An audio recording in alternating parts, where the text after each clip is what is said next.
നമസ്കാരം. മുൻ KPCC പ്രസിഡന്റായ KM ചാണ്ടിയെ പോലുള്ളവരുടെയൊക്കെ നാടാണെങ്കിലും പാല ചരിത്രത്തിൽ രേഖപ്പെടുത്തപ്പെട്ടിരിക്കുന്നത് KM മാണിയുടെ നാട് എന്ന നിലയിലാണ്.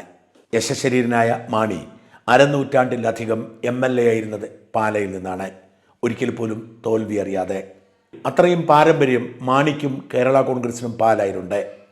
ആ പാലയുടെ ചരിത്രത്തിൽ ആദ്യമായാണ് കേരള കോൺഗ്രസ് അല്ലാത്ത ഒരു രാഷ്ട്രീയ പാർട്ടി പാല നഗരസഭ ഭരിക്കുന്നത്. ഇക്കുറി കേരള കോൺഗ്രസ് അടക്കമുള്ള ഇടതുമുന്നണിക്ക് ആകെ കിട്ടിയത് 10 സീറ്റ് മാത്രമാണ്. 26 അംഗ മുനിസിപ്പൽ കൗൺസിലിൽ 12 സീറ്റാണ് UDF നേടിയത്. എന്ന് വെച്ചാൽ UDFനും LDFനും ഒറ്റയ്ക്ക് ഭൂരിപക്ഷമില്ല. UDF വിമതയായി മത്സരിച്ചു ജയിച്ച മായ രാഹുൽ UDFനെ പിന്തുണ പ്രഖ്യാപിച്ചതോടെ 13 സീറ്റായെങ്കിലും ഭൂരിപക്ഷത്തിന് 1 സീറ്റിൻ്റെ കുറവുണ്ട്. അതിനിടയിലാണ് 13, 14, 15 വാർഡുകളിൽ ഒരു കുടുംബത്തിലെ 3 പേർ അടുപ്പിച്ചടുപ്പിച്ച് മത്സരിക്കുന്നത്. പുളിക്കക്കണ്ടം എന്ന പാലായിലെ പ്രശസ്തമായ ഹിന്ദു കുടുംബത്തിലെ 3 അംഗങ്ങൾ ഒരുമിച്ച് മത്സരരംഗത്തിറങ്ങിയപ്പോൾ 3 പേരും ജയിച്ചു. വാസ്തവത്തിൽ UDF സ്ഥാനാർത്ഥിയെ നിർത്താതെ അവരെ പിന്തുണച്ച് വിജയം ഉറപ്പാക്കുകയായിരുന്നു. സ്വാഭാവികമായും ഈ 3 പേർ UDFനെ പിന്തുണയ്ക്കും എന്നായിരുന്നു വിശ്വാസം. നിർഭാഗ്യകരെന്ന് പറയട്ടെ, അവർ LDFുമായി ചർച്ചയ്ക്കിടയ്ക്ക് പോയി. ഒടുവിൽ UDFനെ തന്നെ പിന്തുണയ്ക്കാൻ തീരുമാനിച്ചു. 13-ാം വാർഡിൽ ബിജു പുളിക്കക്കണ്ടം 94 വോട്ടിന് ജയിച്ചപ്പോൾ 14-ാം വാർഡിൽ ബിനു പുളിക്കക്കണ്ടം 140 വോട്ടിനും 15-ാം വാർഡിൽ ദിയ പുളിക്കക്കണ്ടം 91 വോട്ടിനുമാണ് വിജയിച്ചത്. 13-ാം വാർഡിൽ ജയിച്ച ബിനുവിൻ്റെ മകളാണ് 15-ാം വാർഡിൽ ജയിച്ച ദിയ. ബിനുവിൻ്റെ സഹോദരനാണ് ബിജു. ഈ 3 പേരും പാല മുനിസിപ്പാലിറ്റിയിലെ നിർണായക ഘടകമായി മാറുകയും അവർ UDFനെ പിന്തുണയ്ക്കാൻ തീരുമാനിക്കുകയും ചെയ്തതോടെ പാല നഗരസഭയുടെ ചരിത്രത്തിൽ ആദ്യമായി KM മാണിയുടെ പാർട്ടി പ്രതിപക്ഷത്തിരിക്കും. ഈ പുളിക്കക്കണ്ടത്തിൽ കുടുംബത്തോട് വലിയ ആദരവും ബഹുമാനവുമുള്ള വ്യക്തിയാണ് ഞാൻ, പ്രത്യേകിച്ച് ബിജുവിനോട്. ബിജുവുമായി ദീർഘകാലത്തെ ബന്ധമുണ്ട്. സുരേഷ് ഗോപിയുടെ സന്തത സഹചാരിയാണ് ബിജു പുളിക്കക്കണ്ടം. സുരേഷ് ഗോപിയുടെ പ്രൈവറ്റ് സെക്രട്ടറിയെ പോലെ പ്രതിഫലേച്ഛയില്ലാതെ വർഷങ്ങളായി ബിജു പുളിക്കക്കണ്ടം ഒപ്പം നടക്കുന്നു. സുരേഷ് ഗോപി തൃശ്ശൂരിൽ മത്സരിക്കുമ്പോൾ ബിജുവായിരുന്നു ചുക്കാൻ പിടിച്ച് കൂടെയുണ്ടായിരുന്നത്. സുരേഷ് ഗോപിയുടെ ആ കാലത്തെ വീഡിയോ ദൃശ്യങ്ങളൊക്കെ എടുത്തു നോക്കിയാൽ സുരേഷ് ഗോപിയുടെ വാഹനത്തിൽ ഒപ്പമിരിക്കുന്നത് ബിജുവാണെന്ന് കാണാൻ പറ്റും. ആ ബിജുവും ബിജുവിൻ്റെ സഹോദരൻ ബിനുവും ബിനുവിൻ്റെ മകൾ ദിയയും ഒരുമിച്ച് മത്സരിച്ച് UDFനെ അധികാരത്തിലെത്തിക്കുമ്പോൾ ഒരു ആശങ്ക രേഖപ്പെടുത്താതിരിക്കാൻ നിവർത്തിയില്ല. ഈ പുളിക്കക്കണ്ടത്തിൽ കുടുംബത്തിൻ്റെ പിന്തുണയില്ലാതെ UDFനെ ഭരണം നടത്താൻ കഴിയാത്തതുകൊണ്ട് 13 സീറ്റുകളുള്ള UDF പുളിക്കക്കണ്ടത്തിൽ കുടുംബത്തിലെ ഇളമുറക്കാരിയായ ദിയ എന്ന 21 വയസ്സുകാരിയെ പാല മുനിസിപ്പൽ ചെയർപേഴ്സണാക്കാൻ പിന്തുണ പ്രഖ്യാപിച്ചിരിക്കുന്നു. ആദ്യത്തെ 2 വർഷം ദിയയായിരിക്കും മുനിസിപ്പാലിറ്റി ഭരിക്കുക. വാസ്തവത്തിൽ വളരെ നിരാശ ഇക്കാര്യത്തിലുണ്ട് എന്ന് പറയാതിരിക്കാൻ നിവൃത്തിയില്ല. വളരെയേറെ ജനപിന്തുണ ഇവർക്കുണ്ട് എന്നതിന് തെളിവാണ് 3 പേരുടെയും വിജയം. ഇതിൽ ബിനു ഒരു തവണ CPM സ്ഥാനാർത്ഥിയായും ഒരു തവണ BJP സ്ഥാനാർത്ഥിയായും 3 തവണ സ്വതന്ത്ര സ്ഥാനാർത്ഥിയായി മത്സരിച്ച് ജയിച്ച ആളാണ്. അതും ഒരേ വാർഡിലല്ല എന്നോർക്കണം. അത്ര ജനകീയനായ ബിനുവും ബിജുവും കേവലം ഒരു മുനിസിപ്പൽ ചെയർപേഴ്സൺ സ്ഥാനത്തിന് വേണ്ടി വിലപേശി എന്നത് ഖേദകരമാണ്.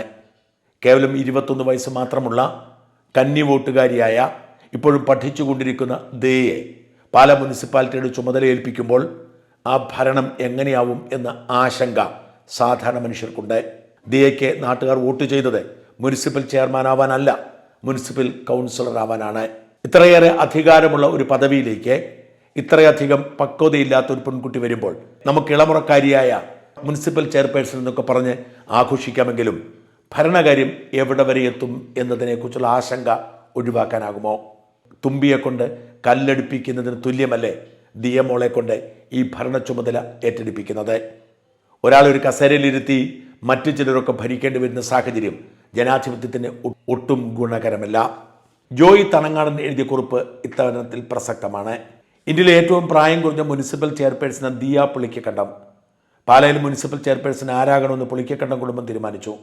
പുളിക്കക്കണ്ടം ബിനുവിൻ്റെ മകൾ 21-കാരിയ ദിയ പുളിക്കക്കണ്ടം പാലായിനെ നയിക്കും. ഇന്ത്യയിലെ ഏറ്റവും പ്രായം കുറഞ്ഞ ചെയർപേഴ്സണെ കണ്ടെത്താനുള്ള മത്സരമല്ല പാലായിൽ നടന്നത്.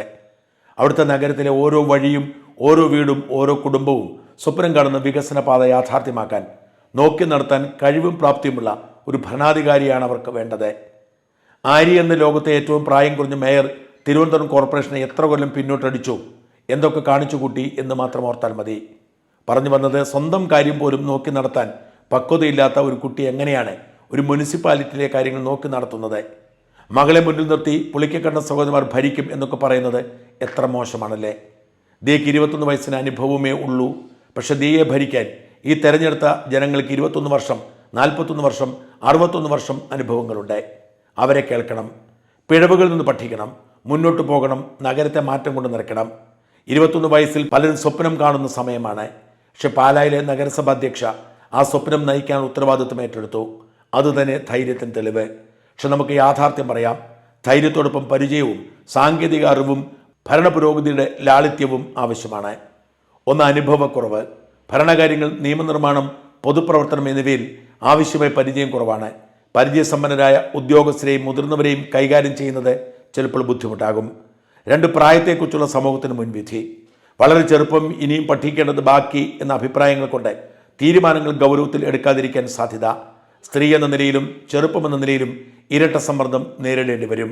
3, രാഷ്ട്രീയ സമ്മർദ്ദങ്ങളും കൈവശപ്പെടുത്താനുള്ള ശ്രമങ്ങളും. ചിലർ അനുഭവക്കുറവ് പ്രയോജനപ്പെടുത്താൻ ശ്രമിക്കാം. തീരുമാനങ്ങൾ സ്വാധീനം ചെലുത്താം. സ്വതന്ത്ര നിലപാട് നിലനിർത്തുന്നത് ചിലപ്പോൾ ബുദ്ധിമുട്ടായി മാറും. 4, വികാരപൂർവ്വമായ തീരുമാനങ്ങൾ എടുക്കാനുള്ള സാധ്യത. യുവത്വത്തിലെ ആവേശം ചിലപ്പോൾ അതിവേഗ തീരുമാനങ്ങളിലേക്ക് നയിക്കാം. ദീർഘകാല ഫലങ്ങൾ കണക്കാക്കാതെ ഇപ്പോഴുള്ള ഉത്തരം കണ്ടെത്താനുള്ള തിടുക്കമുണ്ടാവാം. 5, വ്യക്തിപരവും സാമൂഹികവുമായ ജീവിതത്തിലെ തുലനം. 21 വയസ്സിൽ പഠനം, തൊഴിൽ, വ്യക്തിജീവിതം എന്നിവയുമായി നേതൃ ചുമതലകൾ തുല്യമായി കൈകാര്യം ചെയ്യുന്നത് വെല്ലുവിളിയാകും. 6, അഭിപ്രായ വ്യത്യാസങ്ങൾ കൈകാര്യം ചെയ്യുന്നതിന് ബുദ്ധിമുട്ട്. ശക്തമായ പ്രതിപക്ഷത്തെയും വിമർശനത്തെയും ആത്മവിശ്വാസത്തോടെ നേരിടാൻ മാനസികമായി തയ്യാറാവാൻ സമയമെടുക്കാം. അവസാനമായി കഴിവ്, ധൈര്യം, പഠിക്കാനുള്ള മനസ്സ്, ജനപിന്തുണ എന്നിവയുണ്ടെങ്കിൽ 21 വയസ്സൊരു തടസ്സമല്ല. യുവത്വം ഊർജ്ജവും പുതുമയും നൽകും. അതിനെ ശരിയായി ഉപയോഗിച്ചാൽ അതാണ് ഏറ്റവും വലിയ ശക്തി. ഈ ജോയി തണങ്ങാടൻ പറയുന്ന കാര്യങ്ങൾ പ്രസക്തമാണ്.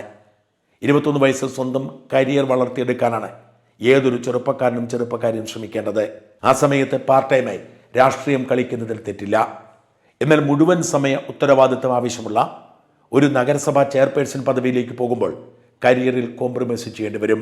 ഈ രാഷ്ട്രീയ കരിയർ എത്ര കാലമെന്ന് ഉറപ്പില്ലാതിരിക്കുമ്പോൾ വ്യക്തിപരമായി അതൊരു നഷ്ടമായി മാറും. മാത്രമല്ല, നഗരസഭയുടെ ഭരണം പോലെ പക്വതയാർന്ന തീരുമാനങ്ങൾ എടുക്കാൻ മറ്റാരുടെയെങ്കിലുമൊക്കെ സഹായം ആവശ്യമായി വരും. മറ്റുള്ളവർ സഹായിക്കുന്നത് അവർക്ക് വേണ്ടിയാവും, ദിയയ്ക്ക് വേണ്ടിയാവില്ല. അതുകൊണ്ട് തന്നെ ദിയയുടെ തീരുമാനങ്ങൾ ഒരുപക്ഷെ നഗരസഭയുടെ പൊതു താല്പര്യത്തിന് എതിരായി വരാം. പക്വതയില്ലാത്ത പ്രായത്തിൽ തുമ്പിയെ കൊണ്ട് കല്ലെടുപ്പിക്കുന്നത് പോലെ ഭരണ ചുമതല ഏൽപ്പിച്ചാൽ എന്ത് സംഭവിക്കും എന്നതിൻ്റെ ഏറ്റവും വലിയ തെളിവാണ് ആര്യ രാജേന്ദ്രൻ. പതിറ്റാണ്ടുകളെ തിരുവനന്തപുരം നഗരം ഭരിക്കുന്ന CPM-ന് ആ ഭരണം നഷ്ടപ്പെടാൻ ഏറ്റവും പ്രധാനപ്പെട്ട കാരണമായി മാറിയത് ആര്യയുടെ പക്വതക്കുറവും അഹങ്കാരവുമാണ്. അത്തരമൊരു പക്വതയില്ലായ്മയിലേക്കും അഹങ്കാരത്തിലേക്കും ദിയമോൾ നയിക്കപ്പെടാതിരിക്കട്ടെ എന്നാണ് പ്രാർത്ഥന. ഉത്തരവാദിത്വത്തോടെ ഭരണം നിറവേറ്റാൻ കഴിയട്ടെ എന്ന് ആശംസിക്കുന്നു.